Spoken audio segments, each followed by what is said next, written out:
my name is Jennifer. I'm the founder and owner of Timeless Living. And welcome to SelfExpression Weekly, your resource for inspiration and also guide to live a fully expressed life. And each week, I will bring you guests who will share their stories, insights, and their best secret for how to express themselves fully. And this week, I'm having Kristen Mangione, owner and founder of ZenSpace. Hi, Kristen. Hi, Jennifer. Welcome. Thank you. So, Kristen, tell us, where are you going to bring us today? Where is the place that you feel most at home? I am going to bring you and the viewers to ZenSpace. It's Hoboken's first and only truly holistic center. Beautiful. I look forward to it. Let's go. Why are we here? We are here because this is our main studio at ZenSpace Studios. And it is where we have our dance classes, yoga, meditation.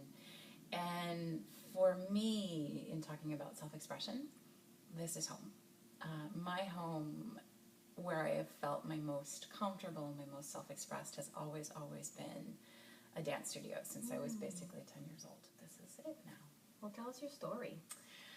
My story is I have always been a dancer. I started studying when I was 10 officially, but my parents like to talk about how when I was about 2 or 3 years old, I was already this high dancing in front of the television with Sonny and Cher. Being in my body and the ability to express, because I've always had this really vibrant, imaginative inner world. You know, before that, I loved to draw and paint. I mean, I still love those things, but there was something about that feeling in the body and being able to express that was just that connection for me. And so I studied dance all through school. I went to a performing arts program, pre-collegiate, which was modeled after the Fame School, if you ever saw the movie or the TV show Fame. Right. Which was like a pre-professional. Started choreographing when I was 14. Went to college in the United States, and then to a dance conservatory in London during college. Came to New York, specifically moved to Hoboken so I could be close to New York, and danced professionally starting when I was 22. Nice. Yeah, and had a dance company for a number of years in my mid-20s. And part of my story, how it all came to this, was what I thought was my dream job, dancing with a very renowned, accomplished choreographer at the time who had one of the most well-known companies in the world, a modern dance company. Nice. Had lived into that dream for about, since I was basically from 18 to 22, and then got that job, and was miserable. Yeah, and the really amazing thing that happened with that was I learned how to love dancing again after feeling like dance broke my heart. Wow. You know, I realized that one experience, it not living up to my expectations about what I thought it would be or should be, Right. didn't stop me from still keeping movement in my heart. So from there I started my dance company. Ironically, another part of my practice that came was through someone I danced with who was in my company. She was studying this practice called shiatsu, which is energy healing work. And I was looking for a better so-called day job. Right. And one of my dancers in my company said, "Can I practice on you this modality, shiatsu?" I thought it was going to be a massage, and it was so much more than that. Wow. Yeah, and I knew because of what it did for me, not only physically but mentally, I was clear, and it was nice. Yeah, it was this no-brainer of if I can support others in feeling this way, there's no way that I can't make a living doing this. Beautiful thing. And who do you feel was born out of that? Oh gosh. You know, the part of me that was born from that, which I didn't expect, was an artist who's also a leader. Wow. Yeah, and that I never imagined that my vision would become bigger than myself personally. And where do you think you failed? Well, I could definitely say that, especially at the time, dancing for that very famous choreographer for me occurred as a failure.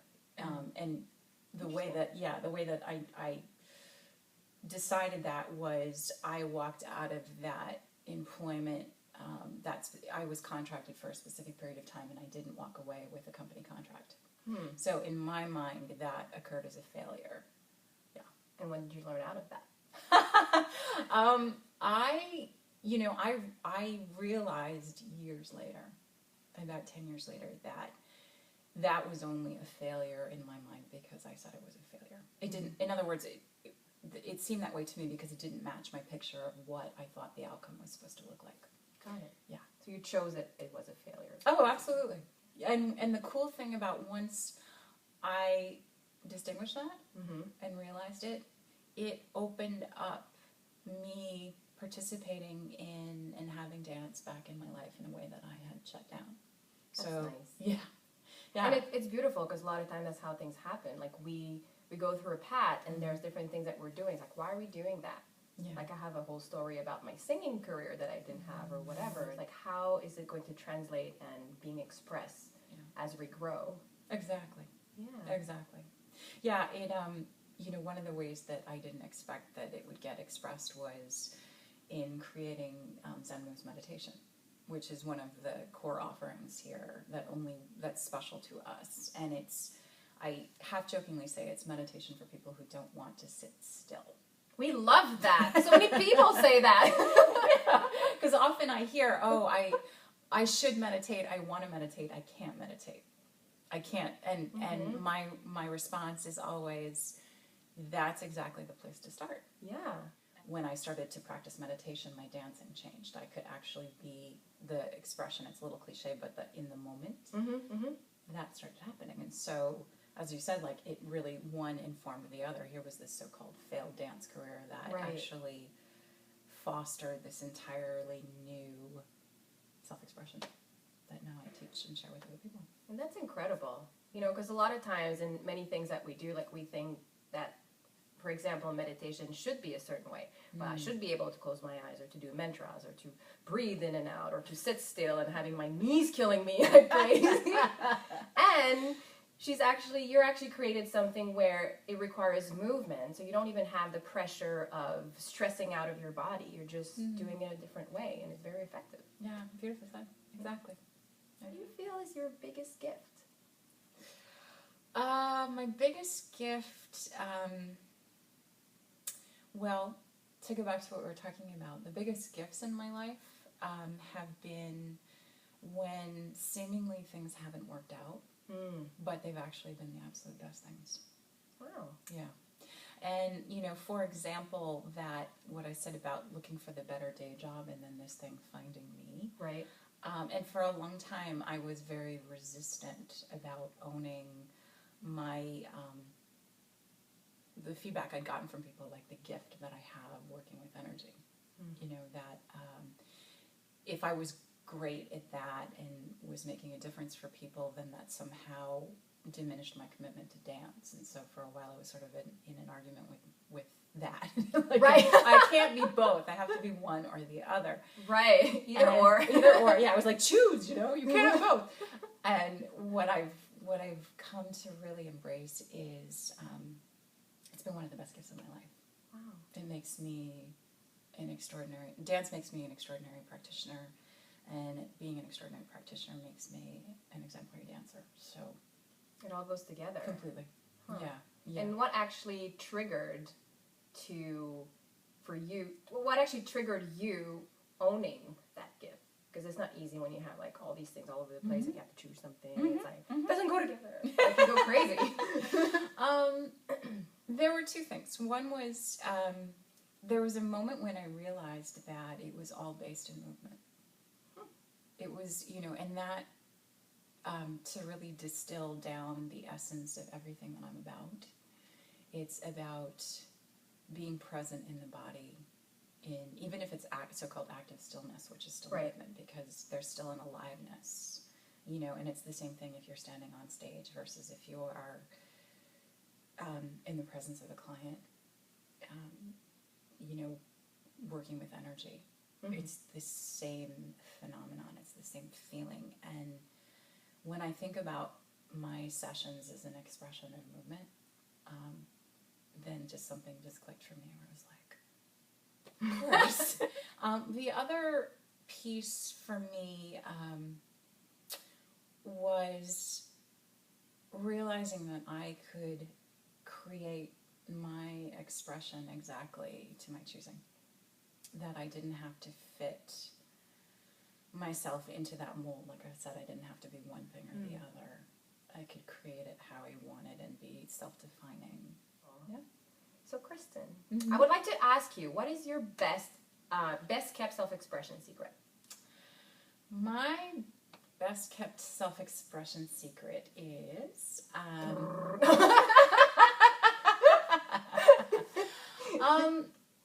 it's a great question.